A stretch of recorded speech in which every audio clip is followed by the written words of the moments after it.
ذوق رمضان ذوق رمضان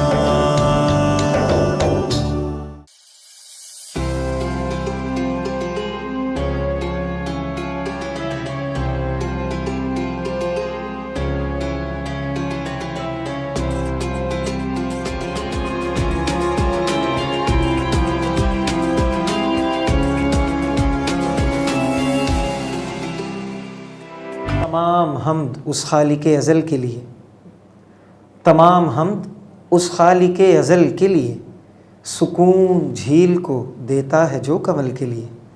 میں اس کے نام سے کرتا ہوں ابتدائے کلام، میں اس کے نام سے کرتا ہوں ابتدائے کلام، وہ جس کے نام فرشتوں نے بھی سنبھل کے لیے، وہ جس کے نام فرشتوں نے بھی سنبھل کے لیے۔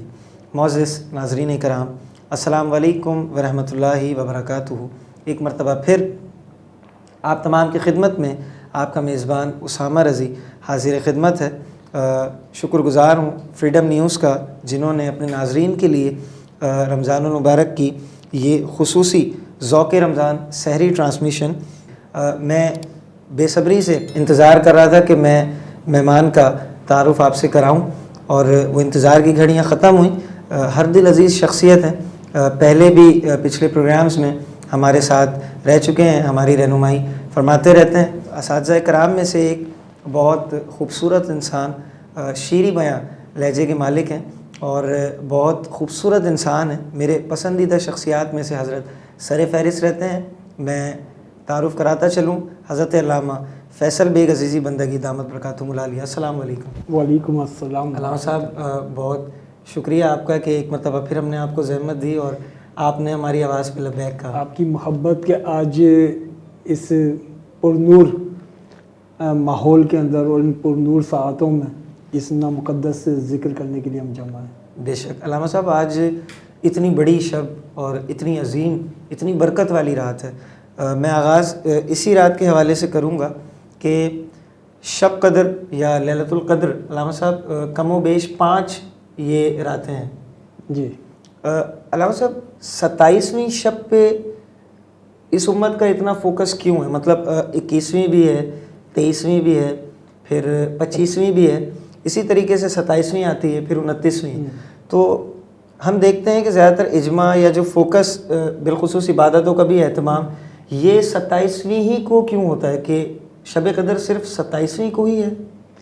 شب قدر تاک آخری عشرے کی تاک راتوں میں سے 21، 23، 25، 27، 29 ان میں سے کوئی ایک ہے، اسے تلاش کرنے کا حکم دیا گیا ہے۔ 27 پر جو زیادہ توجہ ہوتی ہے وہ بے سبب نہیں ہے، اس کے پیچھے کچھ وجوہات ہیں۔ ایک وجہ تو یہ ہے کہ پورے قرآن میں لیلۃ القدر یہ لفظ 3 مرتبہ آیا ہے، اور تینوں مرتبہ سورۃ القدر میں آیا۔ انا انزلناہ فی لیلۃ القدر وما ادراک ما لیلۃ القدر لیلۃ القدر خیر من الف شہر۔ پورے قرآن میں 3 مرتبہ آیا۔ اب ایک مرتبہ اگر لیلۃ القدر لکھیں تو اس کے حروف بنتے ہیں 9، لام یہ، لام تے، الف لام کاف دال رے۔ اب 3 مرتبہ آیا تو 9 کو اگر 3 سے ضرب دیں تو پھر نتیجہ نکلتا ہے 27۔ تو ایک تو اس وجہ سے گمان کیا جاتا ہے۔ دوسرا یہ کہ اگر سورۃ القدر کے الفاظ کو گنیں، انا 1، انزلناہ 2، فی 3، اس طریقے سے الفاظ گنتے چلے جائیں تو 27واں لفظ ہے ہیا حتی مطلع الفجر، یہ ہے وہ رات۔ اللہ اکبر۔ تو یہاں سے یہ گمان کیا جاتا ہے اشارتاً جی کہ 27واں لفظ کہہ رہا ہے ہیا یہ ہے حتی مطلع الفجر، یہ ہے طلوع فجر تک سلامتی والی رات۔ ایک وجہ یہ ہے۔ پھر اس پر کئی بزرگان دین کے اقوال ہیں، لیکن جو ہمیں 27ویں شب کا خصوصی اہتمام کرنا چاہیے، لیکن یہ اہتمام ہر شب کے لیے ہونا چاہیے۔ مجھے سیدنا شیخ عبد القادر جیلانی رحمۃ اللہ تعالیٰ علیہ کا ایک خوبصورت جملہ جو کمال ہے وہ یاد آ رہا ہے۔ ایک شخص نے شیخ عبد القادر جیلانی رحمۃ اللہ علیہ سے پوچھا کہ حضور یہ بتائیے شب قدر کون سی شب ہے؟ اب آپ دیکھیے کتنا اہم سوال تھا اور کتنی صحیح جگہ پہ اس نے کیا مجھے یہ بتا دیں شب قدر کون سی ہے؟ تو آپ نے فرمایا تم جس شب کی قدر کر لو تمہارے لیے وہی شب قدر ہے. تم قدر کرنے والے تو بنو. واہ, وہی رات شب قدر ہو جائے گی. وہ تمہارے حق میں وہ شب قدر ہوگی.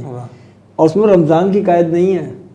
رمضان المبارک کے بعد وہی اللہ ہمارا مالک ہے جو رمضان المبارک میں ہمارا مالک ہے.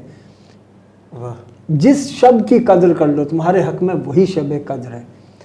رمضان المبارک کی یہ جو آخری طاق راتیں ہیں نا, اس کے اندر جو کہا گیا ہے جستجو کرو, کوشش کرو, تلاش کرو, اس لیے کہ رمضان المبارک میں آغاز سے پہلے عشرے میں رحمت, پھر برکت, پھر رحمت, مغفرت, پھر اب جہنم سے نجات. اب جب جہنم سے نجات ہے تو جستجو کو بڑھا دو, آخری وقت میں محنتوں کو بڑھا دو, ریاضتوں کو بڑھا دو. اور اس آخری عشرے کے اندر جب تلاش کرو گے, جستجو کرو گے, اپنے رب سے لو لگاؤ گے, تو تمہیں یہ احساس ہوگا کہ خداوند ذوالجلال کے حضور سجدہ ریزی میں کتنی لذت ہے. یہ احساس ہوگا کہ خداوند ذوالجلال کے حضور قیام کرنے میں کتنا سکون ہے. اور یہ رات نزول قرآن کی رات ہے. نزول قرآن, جیسے قرآن نے خود کہا شہر رمضان الذی انزل فیہ القرآن, رمضان المبارک کے مہینے میں ہم نے قرآن کو نازل کیا. پھر رمضان میں لیلۃ القدر میں قرآن کو نازل کیا. تو قرآن جس مہینے میں آیا وہ مہینہ افضل ہو گیا. قرآن جس رات میں آیا وہ رات افضل ہو گئی. تو قرآن جس ذات پر آیا اس ذات کو اللہ تعالیٰ نے عظمتیں عطا کی. اور وہ ذات جس دن آئی, اور وہ ذات جس دن آئی, یقیناً وہ دن تو بڑی برکتوں والا. تو قرآن اپنے ساتھ برکتیں لے کر آتا ہے. لیلۃ القدر میں ہم جشن نزول قرآن منا رہے ہیں, یہ صرف رسم بن کر رہ جائے گا اگر ہم نے لیلۃ القدر گزرنے کے بعد بھی قرآن سے اپنا تعلق ویسا ہی غفلت پر مبنی رکھا جیسا لیلۃ القدر سے پہلے تھا. یعنی لیلۃ القدر گزارنے کے بعد تو ہمارے اندر یہ احساس ہونا چاہیے ہم اپنے آپ کو قرآن سے جوڑیں گے. لیلۃ القدر نزول قرآن کی جانب متوجہ کرتی ہے, مغفرت کی جانب متوجہ کرتی ہے, رجوع اللہ کی تلقین کرتی ہے, اور اس بات کی بندوں کو اس بات کا احساس دلاتی ہے کہ دیکھو تمہارا رب کہہ رہا ہے یہ جہنم سے نجات کا عشرہ ہے. ہمیں جہنم سے نجات کون دے گا؟ اللہ. بے شک. جس نے جہنم سے نجات دینی ہے وہ کہہ رہا ہے کہ میں دے رہا ہوں, آ جاؤ آ جاؤ. ہم تو مائل بکرم ہیں, کوئی سائل ہی نہیں. راہ دکھلائیں کسے, راہ روے منزل ہی نہیں. وہ رب کہہ رہا ہے کہ شب قدر ہے, رجوع کرو, میں جہنم سے نجات دوں. کوئی لبیک کہنے والا ہو اور پھر وعدہ نبھانے والا ہو کہ اے پروردگار ہم خود کو پیش کرتے ہیں, تو ہمیں جہنم سے نجات دے دے, لیکن اس کے اندر یہ ارادہ ہو کہ آئندہ میں ان کاموں سے بچوں گا جو جہنم کی طرف لے کے جاتے ہیں. آئندہ میں وہ کام انجام نہیں دوں گا جن کا نتیجہ جہنم ہے. تو جہنم سے نجات کے لیے بھی ہم یہ سمجھیں کہ اگر ایک رات عبادت کر کے جہنم سے ہماری نجات ہو جائے گی, تو اسلام میں ایسا نہیں ہے. اسلام میں اللہ کی رحمت وہ بڑی ہے, لیکن جو نظام ہے اس نظام میں صرف ایک رات عبادت کر کے کوئی یہ سمجھے کہ میں پوری زندگی غفلت سے گزاروں, ایک رات عبادت کر لوں, ایسا نہیں ہے.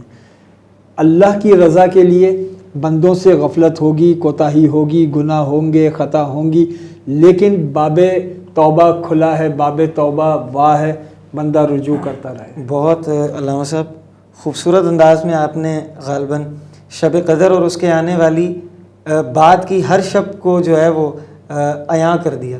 ناظرین کرام, علامہ صاحب کے کہنے کا مقصد یہ ہے کہ صرف شب قدر میں ہی جو ہے وہ ہم عبادات نہ کریں, بلکہ شب قدر کا اہتمام ہم جس طرح کر رہے ہیں آنے والی ہر شب کا اہتمام ہم اس سے بڑھ کے کریں, اور اسے قرآن سے تعلق کا ذریعہ بنائیں. علامہ صاحب وقت کے دامن میں گنجائش یقیناً نہیں بچی, اور میں ہمیشہ سے یہی کہتا ہوں, بالخصوص جب آپ تشریف لاتے ہیں, کہ دل بھرنا تو دور کی بات, ابھی آپ کے دیدار سے صحیح طریقے سے مشرف نہیں ہوتا اور محبت آپ دامن وقت کی جو ہے نا وہ قید ہم پہ آ پڑتی ہے. انشاءاللہ پھر علامہ صاحب میری آپ سے گزارش ہوگی انشاءاللہ آنے والے وقتوں میں ہم کوشش کریں گے کہ آپ کو پھر زحمت دیں اور ہم یہی امید کرتے ہیں کہ آپ انہی شفقتوں کے ساتھ لبیک کہتے ہوئے حاضری دیں گے اپنی اس خصوصی ٹرانسمیشن میں. ناظرین کرام وقت ہوا چاہتا ہے آپ سے الوداع کہنے کا. انشاءاللہ اگلی سحری میں آپ سے پھر ایک نئے مہمان کے ساتھ ملاقات ہوگی. ذوق رمضان کی اس خصوصی ٹرانسمیشن میں ناظرین میں فریڈم نیوز کی جانب سے اور اپنی پوری ٹیم کی جانب سے آپ کو آج کی اس خصوصی شب کی مبارکباد پیش کرتا ہوں. اپنی دعاؤں میں اپنی عبادتوں میں ہم تمام کو یاد رکھیے. انشاءاللہ ملتے ہیں آپ سے اگلے پروگرام میں اس یقین کے ساتھ کہ اپنا بہت خیال رکھیے گا. السلام علیکم ورحمۃ اللہ وبرکاتہ. ذوق رمضان ذوق رمضان